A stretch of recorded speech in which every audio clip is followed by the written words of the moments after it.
नमस्कार, बहुत बहुत स्वागत है आपका वेकअप जिंदगी में। आपके साथ मैं हूं अभिलाषा। आइए शुरुआत करते हैं सुर्खियों के साथ। उत्तर प्रदेश में पहले 2 चरणों के लिए बीजेपी उम्मीदवारों के नाम का ऐलान आज। उत्तराखंड के लिए भी घोषित किए जा सकते हैं प्रत्याशी। रविवार को देर रात तक चली बीजेपी चुनाव समिति की बैठक में हुआ नामों पर मंथन। पीएम मोदी, अमित शाह, राजनाथ समेत तमाम नेता हुए शामिल।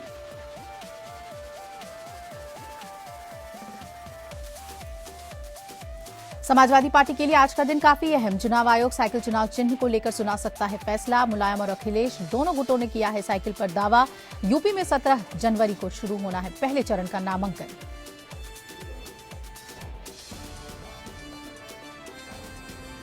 ऋषिकेश में कांग्रेस उपाध्यक्ष राहुल गांधी की जनसभा आज। कांग्रेस के जमीनी स्तर के कार्यकर्ताओं से सीधा संवाद करेंगे राहुल। 15,000 से ज्यादा बूथ और ग्राम स्तर के कार्यकर्ता होंगे शामिल। सीएम हरीश रावत भी रहेंगे मौजूद।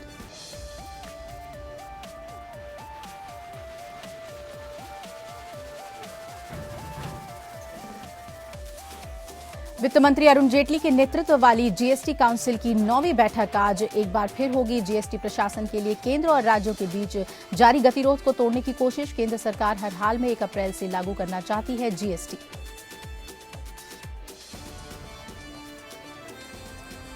एक बार फिर हुआ पेट्रोल और डीजल के दामों में इजाफा। पेट्रोल 42 पैसे और डीजल ₹1.03 प्रति लीटर हुआ महंगा। रविवार आधी रात से लागू हुई नई कीमतें।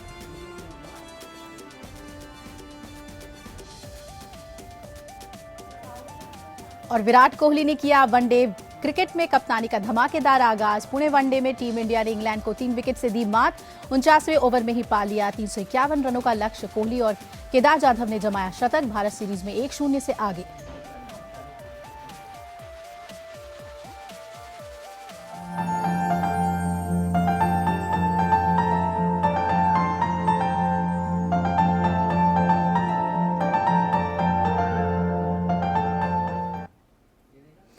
और वेकअप जिंदगी में सबसे पहले बात विधानसभा चुनाव से जुड़ी हुई कर लेते हैं। उत्तर प्रदेश और उत्तराखंड विधानसभा चुनाव के लिए बीजेपी आज अपने उम्मीदवारों के नाम की घोषणा कर सकती है। दिल्ली में बीजेपी की केंद्रीय चुनाव समिति की बैठक में उम्मीदवार के नाम पर चर्चा हुई। रविवार देर रात तक हुई बैठक के बाद बीजेपी ने अपने उम्मीदवारों के नाम का ऐलान नहीं किया। अब पार्टी आज सुबह 11 बजे अपने उम्मीदवारों के नाम का ऐलान कर सकती है। इस बैठक में पीएम नरेंद्र मोदी, पार्टी अध्यक्ष अमित शाह, गृह मंत्री राजनाथ सिंह, यूपी प्रभारी ओम माथुर, प्रदेश अध्यक्ष केशव प्रसाद मौर्य, यूपी के संगठन मंत्री सुनील बंसल, राष्ट्रीय उपाध्यक्ष दिनेश शर्मा, यूपी के विधानमंडल दल के नेता सुरेश खन्ना, अरुण जेटली और चुनाव समिति के अन्य नेता मौजूद थे। यूपी विधानसभा चुनाव के पहले 2 चरणों के लिए आज नाम का ऐलान किया जा सकता है और सूत्रों के मुताबिक लगभग सभी मौजूदा विधायकों के टिकट को हरी झंडी मिल गई है, जबकि दूसरे दलों से बीजेपी में आए विधायकों को भी टिकट मिला है। 5 से 8 विधायक हैं जिनके टिकट कटने की संभावना है।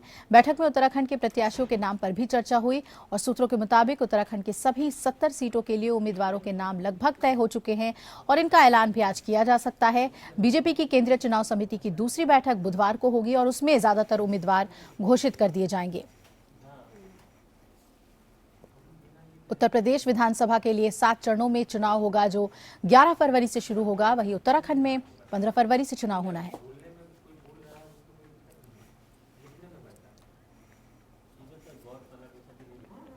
तो आज ऐलान हो सकता है। लगभग सुबह के 11 बजे नामों का ऐलान हो जाएगा और आपको बता दें कि इसके बाद भी समिति की बैठक होगी। हालांकि सभी सीनियर नेता इस बैठक में मौजूद थे और लगभग सूत्रों के हवाले से जो खबर मिल रही है उसके मुताबिक 403 सीटों पर नाम लगभग तय हो गए हैं और आज पहले चरण के लिए नामों का ऐलान हो जाएगा और साथ ही उत्तराखंड के लिए भी प्रत्याशी घोषित किए जा सकते हैं।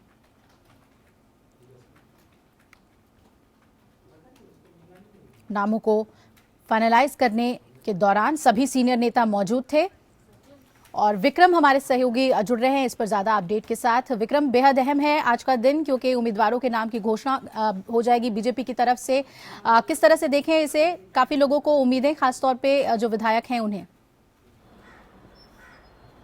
देखिए अभिलाषा, जिस तरीके से भारतीय जनता पार्टी ने पहले ही ऐलान किया हुआ था कि खरमास के बाद से 15 तारीख को पहली सूची जो है वो लॉन्च कर देंगे, और इस पे जिस तरीके से कल देर रात संसदीय जो एक मंत्रिमंडल है उनका, उसमें इनकी बैठक हुई, और बैठक के साथ जो सेंट्रल कमेटी है उसने संस्तुति दे दी है कि तकरीबन पहले फेज के लिए उत्तर प्रदेश और उत्तराखंड के जो तमाम जो प्रत्याशी हैं उनके नामों की घोषणा कर दी जाए। दूसरी बात अगर देखा जाए तो जिस तरीके से बहुजन समाज पार्टी उत्तर प्रदेश में ताल ठोक रही है, समाजवादी पार्टी के भीतर अंदर कलह मचा हुआ है, कांग्रेस और समाजवादी पार्टी के भीतर जिस तरीके से गठबंधन की बातें आ रही हैं उसको लेकर के भारतीय जनता पार्टी ने अपनी इस पूरी फहरिस्त को रोक के रखा हुआ था।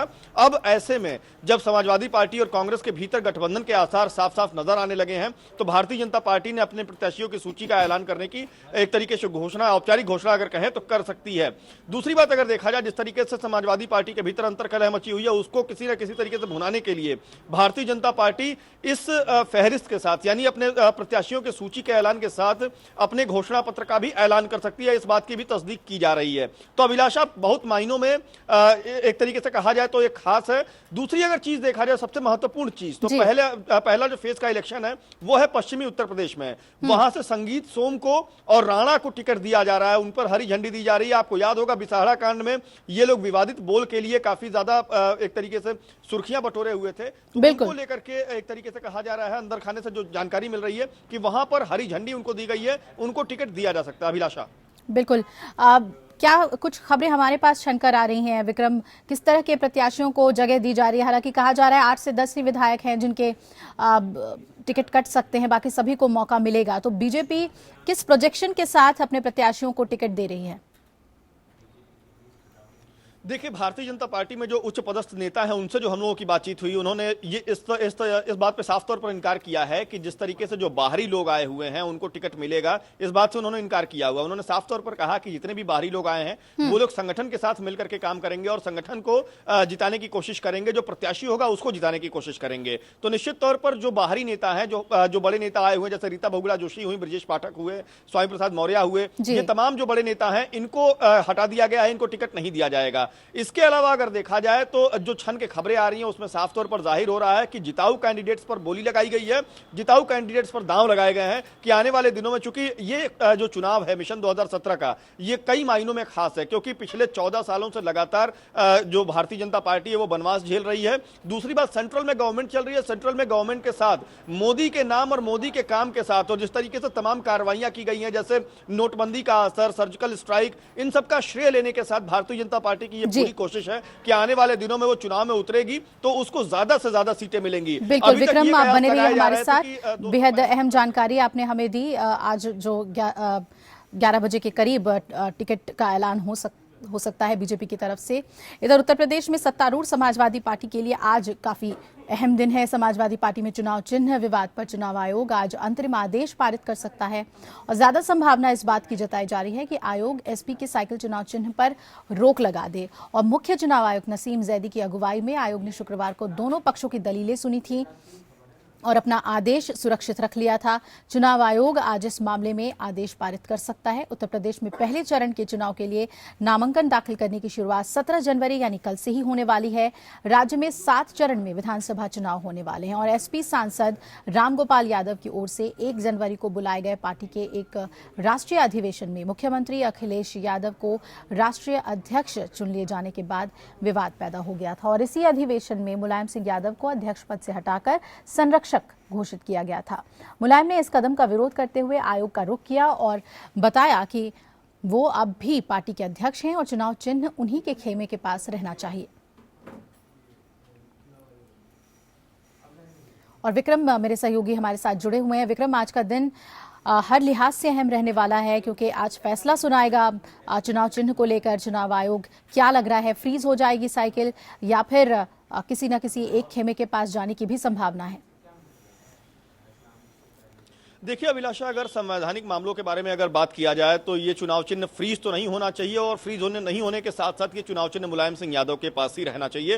कारण साफ है कि जिस तरीके से 1 जनवरी को अखिलेश यादव ने स्वघोषित अपने आप को राष्ट्रीय अध्यक्ष मनवा लिया था, इसके साथ में जिस तरीके से तकरीबन 7 फेजेज में 4,436 जो पन्नों के डोजियर जो हैं वो चुनाव आयोग को सौंपे थे। अगर वो राष्ट्रीय अध्यक्ष है ही नहीं और राष्ट्रीय अध्यक्ष का कार्यकाल जो होता है वो मिनिमम 3 साल का होता है, यानी 2014 में मुलायम सिंह यादव यादव को जब राष्ट्रीय अध्यक्ष घोषित किया गया है तो उनका कार्यकाल जो है वो 2017 तक रहेगा। तो निश्चित तौर पर इस बीच में कोई स्वघोषित अगर राष्ट्रीय अध्यक्ष होता है और किसी तरीके का अधिवेशन बुलाता है तो वो कहीं ना कहीं निश्चित तौर पर फर्जी है। इसको अगर देखा जाए तो चुनाव आयोग अपना फैसला देते हुए मुलायम सिंह यादव को साइकिल जो है वो अलॉट कर सकता है या उनके पास रख सकता है। दूसरी स्थिति यह है कि चुनाव आयोग के बीच अगर उन डोजियर की सत्यता पर अगर जांच होती है और सत्यता अगर सही पाई जाती है तो ऐसे में चुनाव चिन्ह साइकिल जो है वो फ्रीज की जा सकती है। मैं ये नहीं कह रहा हूं कि अखिलेश यादव के पास जा सकती है, फ्रीज की जा सकती है। कारण साफ है, क्योंकि संवैधानिक रूल जो होते हैं अगर उनकी बात किया जाए तो जिस तरीके से राष्ट्रीय अध्यक्ष ही किसी राष्ट्रीय अधिवेशन को बुला सकता है, आपातकालीन बैठक बुला सकता है, राष्ट्रीय अधिवेशन के साथ तमाम उन कार्यकर्ताओं के दस्तखत जो हैं वो ले सकता है। तो इन तमाम मसलों को लेकर के अखिलेश यादव गुट जो है जो लगातार ताल ठोक रहा है कि उनके पास तमाम विधायक, तमाम नेता जो हैं उनके साथ जुड़े हुए हैं और उनको साइकिल चुनाव चिन्ह मिलना चाहिए, ऐसी स्थिति में साइकिल चुनाव चिन्ह चुनाव आयोग फ्रीज कर सकता है। अब ये दोनों ही मसलों को लेकर के चुनाव आयोग को आज फैसला करना है। जैसा माना जा रहा है कि शुक्रवार को ही ये पूरा का पूरा फैसला उसने सुरक्षित कर लिया था और इसके बाद में ये माना जा रहा है कि आज जानकारी दे दी जाएगी कि आखिर चुनाव चिन्ह साइकिल किसके पास रहना है या चुनाव चिन्ह फ्रीज हो जाएगा और दोनों को नए सिंबल के साथ चुनाव लड़ना पड़ेगा। जी बिल्कुल बिल्कुल। और इसके अलावा अगर हम दोनों गुटों की बात करें तो काफी कुछ दारोमदार आज के चुनाव आयोग के फैसले पर तो है, लेकिन तैयारी दोनों खेमे की किस तरह की है? क्या आप मेंटली प्रिपेयर्ड हो चुके हैं? दोनों ही गुट के वैकल्पिक चिन्ह पर जो है चुनाव लड़ेंगे?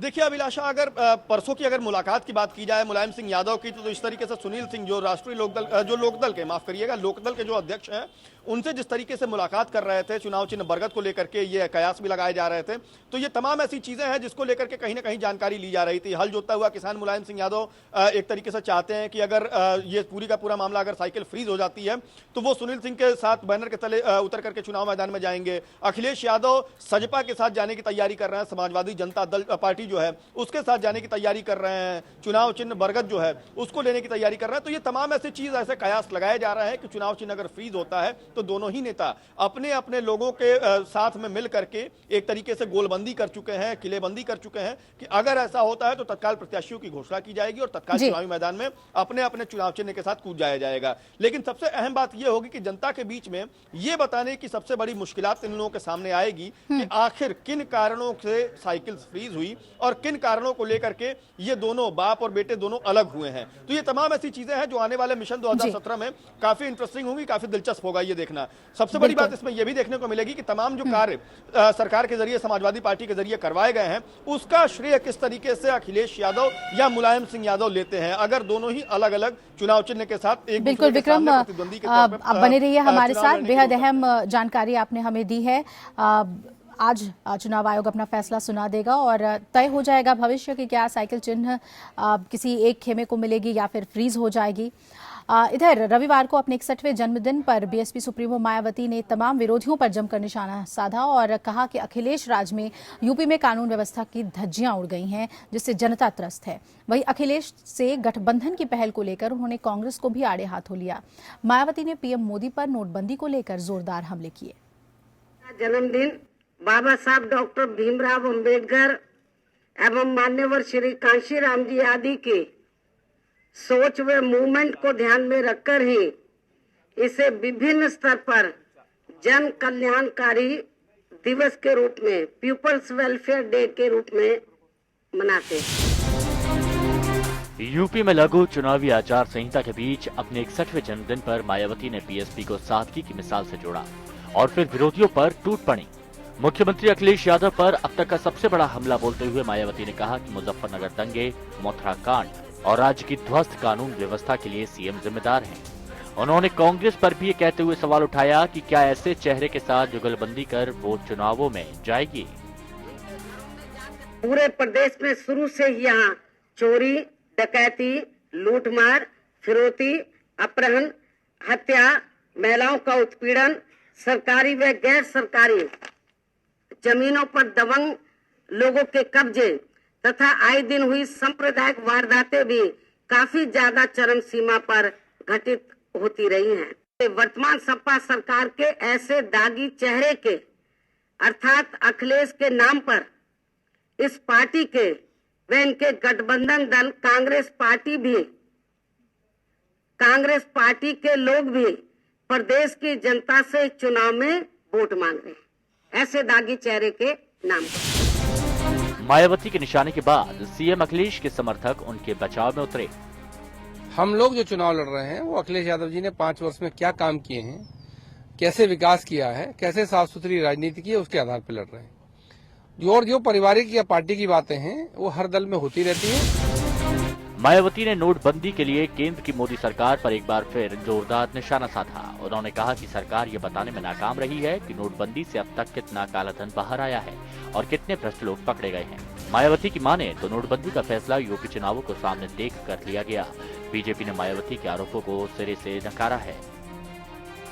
सरकार बनने पर केवल 100 दिनों के अंदर ही विदेशों से सभी काला धन अपने देश में वापस लाकर फिर उसमें से पूरे देश के प्रत्येक गरीब परिवार के हर गरीब सदस्य को 15 से 20 लाख रुपए देने का भी इनका ये मुख्य चुनावी वायदा था। लेकिन इनके ये सभी लोकसभा चुनावी वायदे अब केंद्र की सरकार के एजेंडे से अधिकांश गायब भी हो गए। परिवार के बारे में, उनके भाई की जो संपत्ति है उसके बारे में जो भी जांच है वो पूर्ववर्ती कांग्रेस सरकार के समय से ही चल रही है, जिस सरकार को बहन मायावती जी पूरा अपना समर्थन दे रही थी। बहन मायावती जी को देश के प्रधानमंत्री जी के बारे में आरोप लगाने से पहले इस देश के संविधान और कानून पर भरोसा रखना चाहिए। अगर वो बेगुनाह हैं तो निश्चित रूप से कानून उनका सहयोग करेगा, अगर कोई गुनाहगार है तो कानून का सामना करना पड़ेगा। अपने जन्मदिन पर मायावती ने अपने 3 बड़े विरोधियों को 3 तरह से नवाजा। अखिलेश सरकार पर लोगों को लूटने का आरोप लगाया, कांग्रेस को ऑक्सीजन पर बताया तो मोदी सरकार को तानाशाह करार दिया। लेकिन असली फैसला तो चुनावी माया में घिरी यूपी की जनता को करना है। लखनऊ से विक्रम मिश्रा के साथ ब्यूरो रिपोर्ट एपीएन। और सीधा रुक कर लेते हैं विक्रम का, हमारे साथ जुड़े हुए हैं। विक्रम, किस तरह से हम रणनीति को देखें मायावती के, क्योंकि कांग्रेस, सपा और बीजेपी तीनों को उन्होंने निशाने पर लिया, लेकिन रणनीति क्या लग रही है उनके चुनाव में निशाने को लेकर?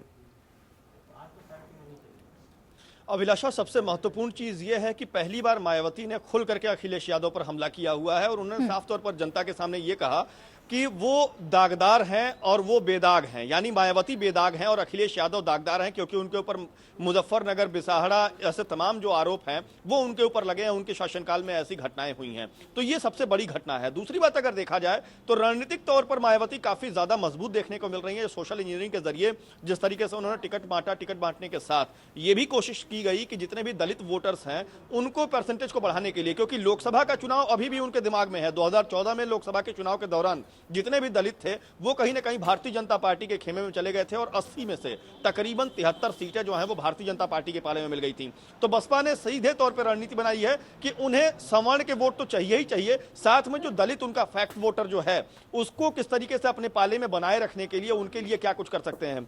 कल अगर देखा जाए तो चुनाव आयोग ने आचार संहिता जरूर लागू कर दी है, लेकिन उसके बावजूद मायावती जो है उन्होंने घोषणा करने से बिल्कुल अपने पैर पीछे नहीं खींचे हैं। उन्होंने ये कहा कि वो जिस तरीके से अखिलेश यादव बेरोजगारी भत्ता दिया करते थे तो वो बेरोजगारी भत्ते नहीं देंगी। अगर उनकी सरकार बनती है तो वो सीधे तौर पर लोगों को रोजगार देंगी, चाहे वो सरकारी हो या गैर सरकारी हो, ऐसे रोजगार मुहैया कराएंगी। दूसरी बात अगर देखा जाए तो मायावती ने यह भी कहा कि जिस तरीके से स्मारकों का निर्माण पिछली सरकार में करवाया गया था जब उनका शासनकाल था 2007 से 2012 तक, तो वैसा निर्माण कार्य अब नहीं करवाया जाएगा, क्योंकि 2 बार की सरकारों में ऐसे निर्माण कार्य कराए जा चुके हैं। तो ये तमाम जो कोरी कवायद है इसको लेकर के कहीं ना कहीं मायावती जो है अपने वोटर्स को बताने के लिए, समझाने के लिए तमाम घोषणाएं भी करती हुई नजर आई। दूसरी बात, जिस तरीके से वो हमलावर रही अपने पूरे प्रेस कॉन्फ्रेंस के दौरान तकरीबन 40 मिनट जो है वो सीधे तौर पर नोटबंदी पर बोलती रही, तो ये साफ तौर पर जाहिर करता है कि आने वाले दिनों में मिशन 2017 में बहुजन समाज पार्टी की सबसे बड़ी रणनीति होगी नोटबंदी के इर्द गिर्द ही उसका ताना बाना बुना जाएगा और इसके इर्द गिर्द ही चुनाव प्रचार किया जाएगा। क्योंकि सीधी लड़ाई यहां पर अगर उत्तर प्रदेश की बात करें तो भारतीय जनता पार्टी और बहुजन समाज पार्टी के भीतर देखने को मिल रही है। अभिलाषा जी, बिल्कुल, बहुत बहुत शुक्रिया आपका विक्रम, पूरी जानकारी हमें देने के लिए। तो ये रणनीति है मायावती की और बीजेपी को सबसे ज्यादा निशाने पर उन्होंने लिया नोटबंदी को लेकर। वहीं सपा और कांग्रेस पर भी निशाना साधना नहीं भूली। इधर अंबेडकर नगर में यातायात निदेशालय में तैनात आईपीएस अभिषेक सिंह की नीली बत्ती लगी गाड़ी को पुलिस ने सीज कर लिया है। आरोप ये है कि गाड़ी बसपा द्वारा आयोजित बसपा प्रमुख मायावती के जन्मदिन के कार्यक्रम में आई थी और इस गाड़ी पर अभिषेक सिंह की मां बैठकर बसपा के कार्यक्रम में आई थी। अभिषेक सिंह की मां बसपा की महिला नेता हैं और वो इसी नीली बत्ती लगी गाड़ी से हमेशा बेखौफ फर्राटे भरती हुई चलती हैं और आए दिन बसपा प्रदेश अध्यक्ष के सभी कार्यक्रमों में इन्हें देखा जा सकता है। प्रदेश अध्यक्ष के काफिले में भी आप इस नीली बत्ती को देख सकते हैं और उनके साथ मंच पर भी बैठी हुई इस नेता को देख सकते हैं। नीली बत्ती का इनका रौब इन पर इस कदर हावी है कि हमेशा जहां भी जाती हैं इसी गाड़ी पर सवार होकर जाती हैं। अब आईपीएस महोदय की गाड़ी कोतवाली अकबर पर पहुंच गई है। फिलहाल कोतवाली अकबरपुर पुलिस ने इस गाड़ी को सीज कर लिया है। इस पूरे मामले पर अधिकारी कैमरे पर कुछ भी बोलने से बचते नजर आए। पंजाब विधानसभा चुनाव से पहले पूर्व सांसद नवजोत सिंह सिद्धू ने आखिरकार कांग्रेस का दामन थाम लिया। रविवार को दिल्ली में पार्टी उपाध्यक्ष राहुल गांधी के घर पर सिद्धू कांग्रेस में शामिल हो गए। कांग्रेस ने इस घटनाक्रम पर कहा कि इससे पार्टी को काफी मजबूती मिलेगी। उधर पंजाब कांग्रेस प्रमुख कैप्टन अमरिंदर सिंह ने कहा कि नवजोत सिंह सिद्धू अमृतसर से चुनाव लड़ सकते हैं। अमृतसर ईस्ट से उन्हें कांग्रेस टिकट दे सकती है और औपचारिक रूप से कांग्रेस से एक कार्यक्रम का आयोजन करेगी। यहां सिद्धू को कांग्रेस की सदस्यता दी जाएगी। सिद्धू इस मौके पर मीडिया से भी रूबरू होंगे और मीडिया के सवालों का जवाब भी देंगे।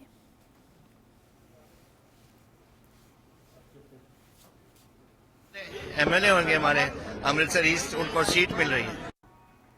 तो पंजाब में चुनाव के मद्देनजर सुरक्षा भी कड़ी कर दी गई है। अमृतसर में सेना ने सड़कों पर फ्लैग मार्च किया। प्रशासन भी सुरक्षा पर सचेत है और चप्पे चप्पे पर पुलिस तैनात कर रखा है।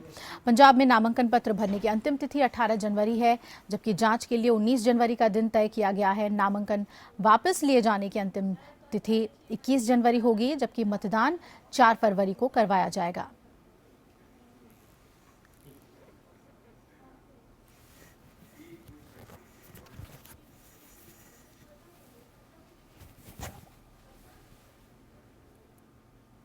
समाजवादी पार्टी में चल रही उठापटक के बीच फैजाबाद में समाजवादी कार्यकर्ताओं ने हवन कराया। पार्टी की सुख शांति के लिए हवन पूजन किया गया। कार्यकर्ताओं ने हवन पूजन के जरिए पार्टी में चल रही उठापटक को शांत करने की कामना की। साथ ही पार्टी के विरोधियों और षड्यंत्रकारियों को भी दूर करने की भगवान से प्रार्थना की।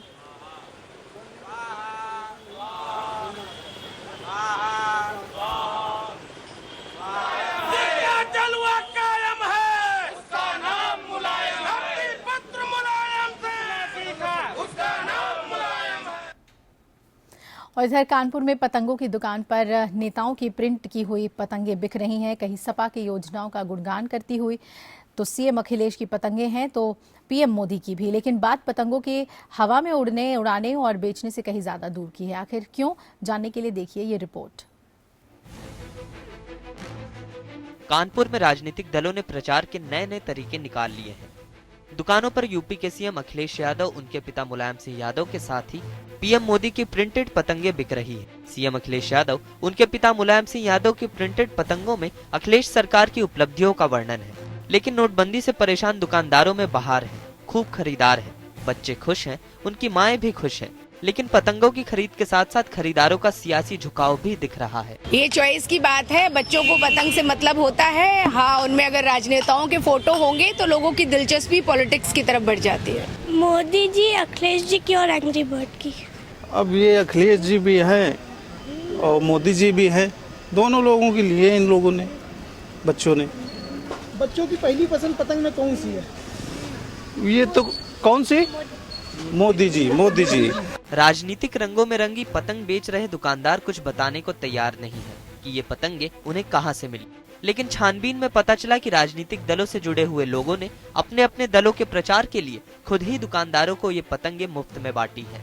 ऐसे में जरूरत है कि कानपुर जिला प्रशासन सियासी रंग में रंगे इन पतंगों के स्रोत की जांच करे, जिससे इन पतंगों का असल सच सबके सामने आ सके। शिवा शर्मा, APN, कानपुर। उत्तराखंड विधानसभा चुनाव के लिए बीजेपी आज अपने उम्मीदवारों के नाम की घोषणा कर सकती है। दिल्ली में बीजेपी की केंद्रीय चुनाव समिति की बैठक में उम्मीदवारों के नाम पर चर्चा हुई। रविवार देर रात हुई इस बैठक के बाद बीजेपी ने अपने उम्मीदवारों के नाम का ऐलान नहीं किया है। अब पार्टी आज 11 बजे अपने उम्मीदवारों के नाम का ऐलान कर सकती है। इस बैठक में पीएम नरेंद्र मोदी, पार्टी अध्यक्ष अमित शाह, गृह मंत्री राजनाथ सिंह समेत उत्तराखंड बीजेपी के कई नेता भी शामिल हुए और सूत्रों के मुताबिक उत्तराखंड के सभी 70 सीटों के लिए उम्मीदवारों के नाम लगभग तय हो चुके हैं। बस ऐलान आज हो सकता है। उत्तराखंड में 15 फरवरी को मतदान होना है। और रवि के वैश्य हमारे वरिष्ठ संवाददाता हमारे साथ जुड़ रहे हैं ज्यादा जानकारी के साथ। 70 सीटों पर आज ऐलान हो सकता है उम्मीदवारों के नाम का। रवि, क्या कुछ जानकारी निकल कर सामने आ रही है? देखिए अभिलाषा, जिस तरीके से बीजेपी और जो कांग्रेस है उनमें अभी तक टिकटों को लेकर घमासान मचा हुआ था और अभी टिकट की जो कोई भी लिस्ट है वो फाइनल नहीं हुई थी। बीएसपी और समाजवादी पार्टी की तरफ से लिस्ट जरूर जारी कर दी गई है। बीएसपी ने 50 कैंडिडेटों की लिस्ट जारी की है, जबकि जो समाजवादी पार्टी है उसने 26 कैंडिडेटों की जो उम्मीदवार हैं उनकी लिस्ट जारी की है। लेकिन बीजेपी में रविवार देर रात तक जिस तरीके से दिल्ली में जो आला हाईकमान है, राष्ट्रीय अध्यक्ष अमित शाह और पीएम नरेंद्र मोदी समेत उत्तराखंड के कई जो दिग्गज नेता हैं, जो चारों पूर्व मुख्यमंत्री हैं वो मौजूद थे, जो चुनाव प्रभारी हैं श्याम जाजू वो मौजूद थे और जेपी नड्डा जी मौजूद थे वहां पे। लेकिन जिस तरीके से पूरा मंथन हुआ और जो बागी विधायक जो बीजेपी में शामिल हुए उन सभी को देखते हुए जो लिस्ट बनी है वो उसको फिलहाल रोक दिया गया था रात में और सवेरे चुनाव मंथन पूरी जो प्रक्रिया है उस पर बहस करने के बाद आज सुबह किसी भी समय लिस्ट जारी हो सकती है। जी, यानी किसी भी समय लिस्ट जारी हो सकती है। और अंदर खाने से क्या खबर निकलकर सामने आ रही है? सभी विधायकों को रिपीट किया जाएगा या फिर कई लोगों के टिकट कट भी सकते हैं? किस तरह से बैलेंस बनाने की कोशिश करेगी बीजेपी ताकि बेहतर प्रोजेक्शन हो पार्टी का?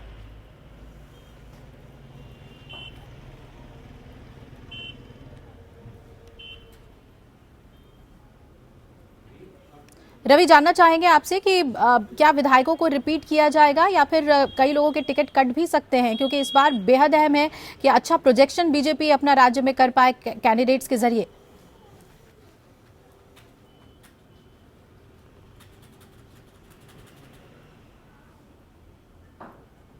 चलिए हम लौटेंगे आपके पास रवि इस पर और ज्यादा अपडेट के लिए। इधर कांग्रेस उपाध्यक्ष राहुल गांधी आज ऋषिकेश में एक रैली को संबोधित करने वाले हैं। उत्तराखंड में हाल के दिनों में ये राहुल गांधी की दूसरी जनसभा होगी और जनसभा में कांग्रेस के बूथ और गांव स्तर के कार्यकर्ताओं को बुलाया गया है। बताया जा रहा है कि ऐसा पहली बार होगा कि राहुल ग्रास रूट लेवल के करीब 15,000 कांग्रेस कार्यकर्ताओं से सीधा संवाद करें। जनसभा में राज्य की 10,000 से ज्यादा बूथ और ग्राम कांग्रेस के अलावा 300 बाजार कमेटियों के अध्यक्ष और महामंत्रियों के आने की भी उम्मीद है। राहुल गांधी के इस दौरे को लेकर प्रदेश के कांग्रेस कार्यकर्ताओं में काफी उत्साह और जोश देखा जा रहा है। राहुल की रैली को लेकर सुरक्षा के पुख्ता इंतजाम किए गए हैं। इसमें मुख्यमंत्री हरीश रावत, प्रदेश कांग्रेस अध्यक्ष किशोर उपाध्याय समेत प्रदेश कांग्रेस के तमाम बड़े नेता भी मौजूद रहेंगे। उत्तराखंड में 15 फरवरी को चुनाव होने हैं, ऐसे में राहुल की रैली पर सबकी निगाहें रहेंगी। रुक कर लेते हैं रवि का। रवि, जानना चाहेंगे आपसे कि किस तरह की तैयारी है राहुल के इस दौरे को लेकर और क्या आप किस तरह की जोश भरने की कोशिश करेंगे वो ग्रास रूट लेवल में?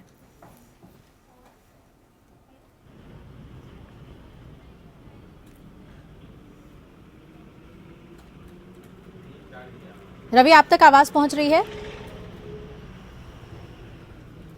तो आपको बता दें कि राहुल गांधी का ये अहम दौरा रहने वाला है और बताया जा रहा है कि सीएम भी मौजूद रहेंगे। इसमें प्रदेश अध्यक्ष किशोर उपाध्याय भी होंगे। 10,000 से ज्यादा ग्रास रूट लेवल के कार्यकर्ताओं से सीधा संवाद राहुल गांधी करने वाले हैं और इसे बेहद अहम माना जा रहा है पार्टी के लिए, क्योंकि 15 फरवरी से चुनाव होने हैं। उसके मद्देनजर कांग्रेस की ये रैली बेहद अहम रहेगी। जनसभा का आह्वान किया गया है। ऋषिकेश में इस रैली को संबोधित करेंगे राहुल गांधी। और आपको बता दें कि दूसरी यात्रा है उनकी उत्तराखंड में और चुनाव के मद्देनजर ये दूसरी रैली होगी।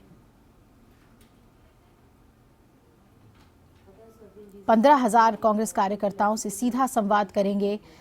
जीत कैसे मुकम्मल की जाए इस बारे में राहुल गांधी मंत्र देंगे। कांग्रेस के सभी कार्यकर्ताओं को और बताया जा रहा है कि काफी उत्साहित हैं कांग्रेस के कार्यकर्ता राहुल गांधी के इस रैली को लेकर। रवि के वैश्य हमारे साथ जुड़ रहे हैं। रवि, राहुल के आने से जोश में है कार्यकर्ता, ग्रासरूट लेवल से सीधा संवाद होगा, क्या कुछ जानकारी मिल पा रही है? कांग्रेस क्या रणनीति बना रही है? जी देखिए, राहुल गांधी आज सुबह 10:30 बजे ऋषिकेश पहुंचेंगे और हम इस समय ऋषिकेश में ही मौजूद हैं और मौसम में बहुत ठंडक है और रुक रुक के बारिश भी हो रही है। अभी बारिश रुकी हुई है। हालांकि जिस तरीके से पूरे सुरक्षा के चाक चौबंद है वो यहाँ किए गए हैं। डीएसपी कॉलेज है यहाँ पे, उसमें करीब 20,000 कार्यकर्ताओं के भाग लेने की संभावना है और पुलिस ने जिस तरीके से व्यवस्था की है वो देखने लायक है।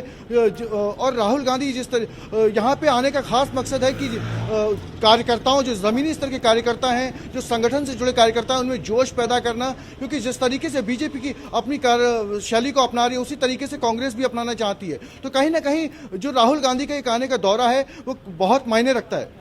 जी बिल्कुल। और मुद्दे कौन से होंगे जिसे कांग्रेस उठाएगी? राहुल गांधी अभी तक पीएम मोदी पर जमकर निशाना साधते नजर आए हैं, क्या यहाँ भी सेंटर को ही निशाने पर वो लेंगे या फिर प्रदेश सरकार के कामकाज का भी बखान? नोटबंदी पर प्रधानमंत्री नरेंद्र मोदी को घेरते चले आए हैं और इस बार भी जब यहाँ आएंगे, क्योंकि पिछली बार जब अल्मोड़ा आए थे कुछ दिनों पहले तो उन्होंने प्रधानमंत्री को नोटबंदी के ही मुद्दे पे घेरा था और एक बार फिर से संभावना यही है कि नोटबंदी के मुद्दे पे फिर से निशाना साधेंगे और बीजेपी सरकार को जो केंद्र में है उसको जमकर लताड़ लगाएंगे और तमाम जिस तरीके से यहाँ कार्यकर्ताओं को जो संबोधित करेंगे उसमें सिर्फ एक ही बात होगी कि जिस तरीके से कांग्रेस छोड़ के जो बागी विधायक बीजेपी में शामिल हुए हैं और जो उनके कारनामे हैं, उस तरीके से जिस तरीके से हॉर्स ट्रेडिंग का सरकार गिराने का मामला हो या उसको किसी भी तरीके से नुकसान पहुंचाने का मामला हो, तो उन सबको एक संगठित तरीके से यहाँ पे समायोजित करने के लिए खुद जो उपाध्यक्ष राहुल गांधी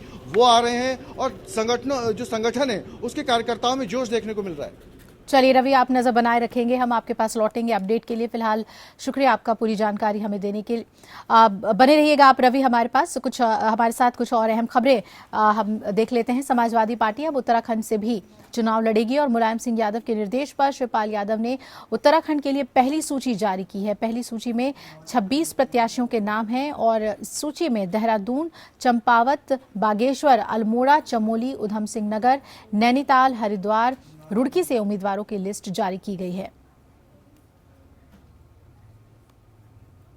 तो 26 प्रत्याशियों के नाम की सूची जारी कर दी है समाजवादी पार्टी ने। मुलायम सिंह यादव के निर्देश पर शिवपाल यादव ने उत्तराखंड के लिए ये पहली सूची जारी की है।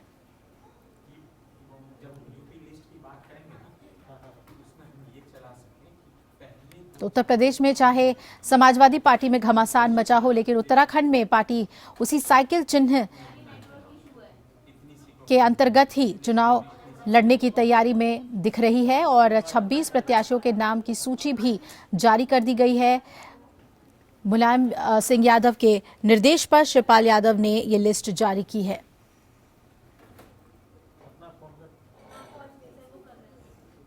लेकिन आज जैसा कि चुनाव आयोग फैसला लेगा, साइकिल चुनाव चिन्ह को उसका असर सीधे तौर पर उत्तराखंड में भी पड़ेगा कि इस चुनाव चिन्ह पर चुनाव लड़ पाती है समाजवादी पार्टी या नहीं। रवि हमारे साथ जुड़े हुए हैं। रवि, समाजवादी पार्टी ने लिस्ट जारी की है 26 प्रत्याशियों की और साइकिल चिन्ह के अंतर्गत ही, लेकिन आज ही फैसला होना है चिन्ह पर भी। यूपी में चाहे जो हालात हों, लेकिन उत्तराखंड में मजबूती के साथ उतरने की तैयारी है समाजवादी पार्टी की।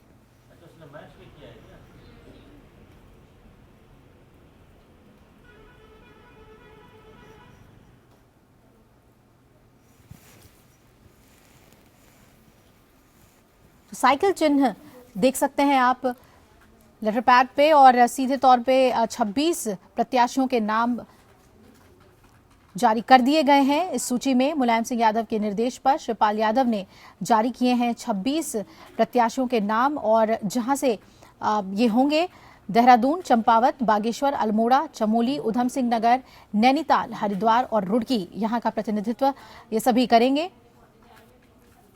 तो यूपी में घमासान मचा हुआ है साइकिल चुनाव चिन्ह को लेकर, पार्टी दो धड़े में बटी हुई है, लेकिन उत्तराखंड में तैयारी देखने को मिल रही है और 26 प्रत्याशियों के नाम जारी कर दिए गए हैं।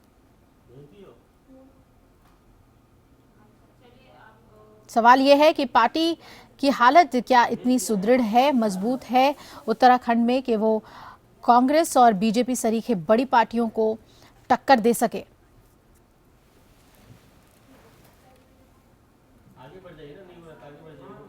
और आइए अब रुख कर लेते हैं झारखंड की खबरों का।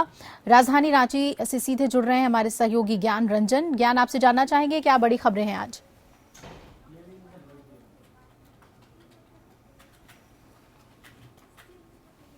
करें तो मुख्यमंत्री रघुवर दास की अध्यक्षता में आज झारखंड कैबिनेट की बैठक होने वाली है और जिस बैठक में कई अहम प्रस्तावों पर राज्य सरकार के द्वारा निर्णय लिया जाएगा। शाम 5 बजे झारखंड मंत्रालय में बुलाई गई इस बैठक में कई मुद्दों पर चर्चा होगी, खास करके जो बजट सत्र मंगलवार से शुरू होने जा रहा है। इस बजट के प्रारूप पर भी कैबिनेट की बैठक में चर्चा होगी, क्योंकि बजट विधानसभा पेश करने से पहले कैबिनेट की अप्रूवल लेना जरूरी होता है। तो ऐसी स्थिति में जो जानकारी मिल रही है कि बजट पर भी आज की कैबिनेट में चर्चा हो सकती है और उसे अंतिम रूप दिया जा सकता है बजट को। दूसरी बड़ी खबर की बात करें तो झारखंड विधानसभा का बजट सत्र मंगलवार से शुरू होने जा रहा है और इस बजट सत्र की तैयारी को लेकर आज स्पीकर दिनेश उरांव के द्वारा विधायक दल के नेताओं के साथ एक अहम बैठक बुलाई गई है और इस बैठक में जो जानकारी मिल रही है, पिछले 2 सत्रों में जो गतिरोध कायम था विधानसभा के भीतर, सदन के भीतर, उस गतिरोध को कैसे दूर किया जाए, इस विषय पर सभी दल के नेताओं के साथ स्पीकर चर्चा करेंगे।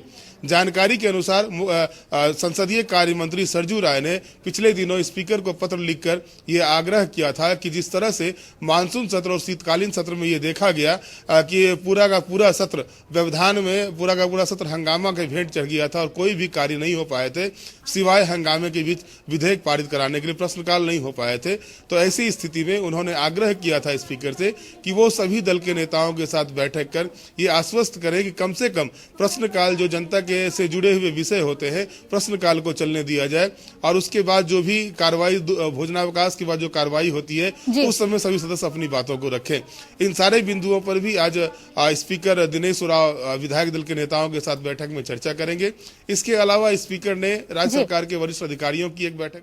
चलिए, बहुत बहुत शुक्रिया ज्ञान आपका अहम जानकारी हमें झारखंड से देने के लिए। केंद्रीय वित्त मंत्री अरुण जेटली की अगुवाई वाली जीएसटी काउंसिल की आज 9वीं बैठक होगी। इस बैठक में जेटली आज एक बार फिर जीएसटी प्रशासन के लिए केंद्र और राज्यों के बीच शक्तियों के बंटवारे को लेकर जारी गतिरोध को तोड़ने की कोशिश करेंगे। गौरतलब है कि केंद्र सरकार वस्तु एवं सेवा कर यानी कि जीएसटी को हर हाल में 1 अप्रैल से लागू करना चाहती है। आज की बैठक में इस मुद्दे पर आम राय बनाने की कोशिश की जाएगी कि जीएसटी के प्रशासन का अधिकार डुअल कंट्रोल किसे दिया जाना चाहिए। ये जीएसटी के अब तक के सबसे अनसुलझे मुद्दों में से एक है। काउंसिल की बीती 4 बैठकों में भी ये मुद्दा अनसुलझा रह गया था। पिछली बैठक 4 जनवरी को हुई थी। पश्चिम बंगाल के प्रसिद्ध गंगा सागर मेले में एक बार फिर मकर संक्रांति के मौके पर भगदड़ मचने से 6 श्रद्धालुओं की मौत हो गई है और 15 से ज्यादा लोग जख्मी बताए जा रहे हैं। घायलों में 3 की हालत गंभीर है। कोलकाता से 100 किलोमीटर दूर दक्षिण 24 परगना जिले में स्थित सागर द्वीप पर हर साल मकर संक्रांति के मौके पर गंगा सागर मेले का आयोजन होता है। यह हादसा गंगा सागर के कुचुबेरिया इलाके में हुआ है। भगदड़ की चपेट में आने से गंगा सागर के टीएमसी विधायक बंकिम हाजरा भी घायल हुए हैं। उन्हें रुद्रनगर अस्पताल ले जाया गया है। जानकारी के मुताबिक यह हादसा शाम 4:30 बजे हुआ, जब बड़ी तादाद में श्रद्धालु दिन ढलने से पहले गंगा सागर से कोलकाता वापस लौटने का इंतजार कर रहे थे। टीएमसी का कहना है कि हादसे के बाद रेस्क्यू टीम मौके पर मौजूद है और हालात अब कंट्रोल में है। इससे पहले 2010 में गंगा सागर मेले में भगदड़ मचने से 7 श्रद्धालुओं की मौत हो गई थी और 12 लोग घायल हुए थे।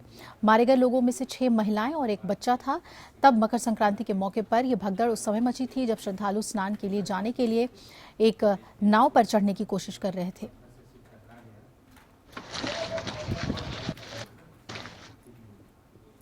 ट्रेन मुसाफिरों के लिए खुशखबरी है। आज से ट्रेनों में आरएसी सीटों की संख्या बढ़ जाएगी। रेल मंत्रालय ने आरएसी बर्थ की संख्या बढ़ा दी है। स्लीपर में अब 10 के बजाय 14 बर्थ आरएसी में रहेंगे। यानी पहले अगर 20 लोगों को 10 आरएसी मिलता था, अब 28 लोगों को आरएसी बर्थ मिलेगा।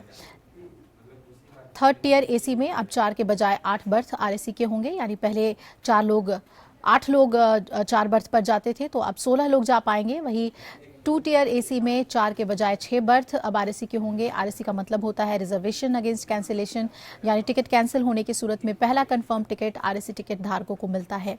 ये सब कोटा गैर राजधानी, शताब्दी और दुरंतो ट्रेनों के लिए है जिनमें एलएचबी कोच नहीं लगे हैं।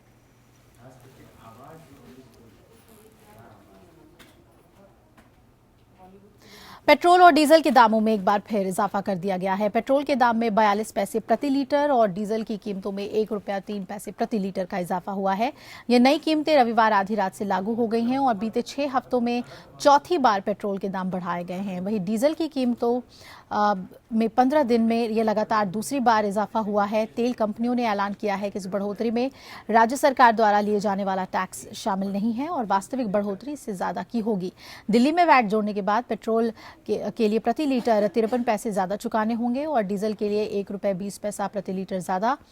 राजधानी दिल्ली में अब पेट्रोल ₹71.13 प्रति लीटर की दर से मिलेगा और डीजल खरीदने के लिए ₹59.02 प्रति लीटर खर्च करने होंगे।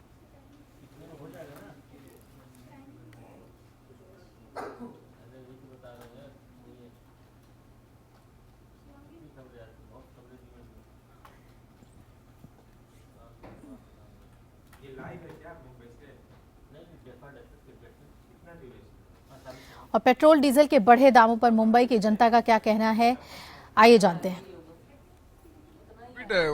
आज कम हो गया, आज बढ़ गया, कल वापस कम होगा, फिर बाद में वापस बढ़ेगा, वापस कम होगा। इंटरनेशनल का हिसाब से डॉलर ना डीजल और पेट्रोल का भाव हो रहा है, उसके इससे लिंक हो रहा है तो भाव बढ़ेगा ही।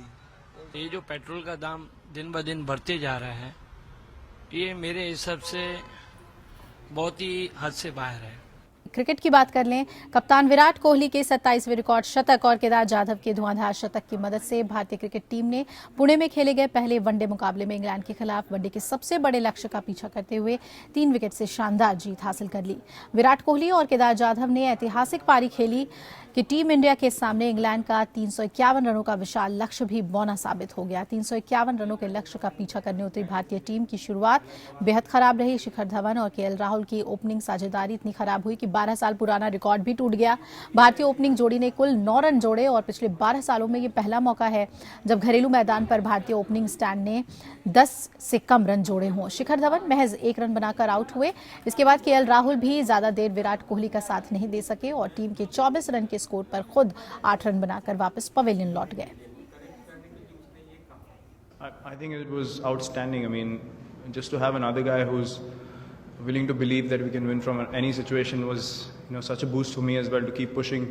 The way he came out and he knew exactly how he wanted to bat on this wicket, which I think was tremendous against 4 quick bowlers that they had. I think he really tackled all of them really well, put a lot of pressure on the spinners, so the spinners couldn't come back into the game.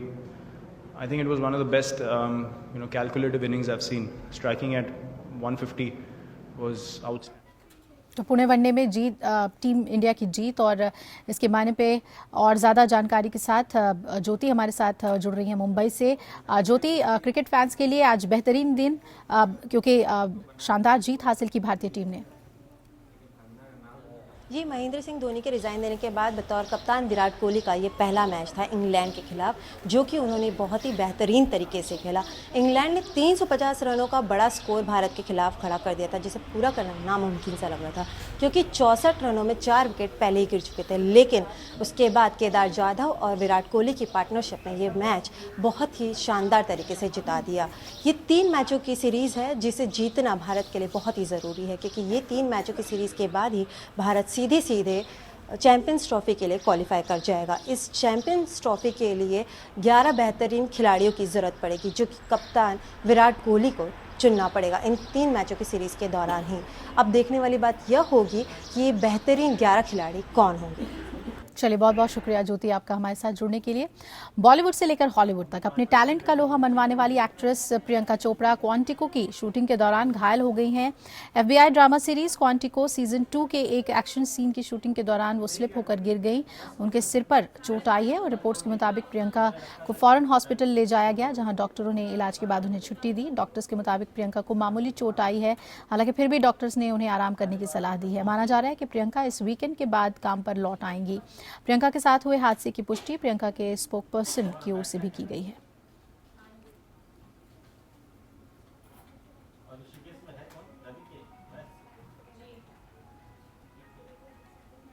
और इसी के साथ इस bulletin में फिलहाल इतना ही। आप जुड़े रहिए हमारे साथ, खबरें लगातार जारी हैं। नमस्कार।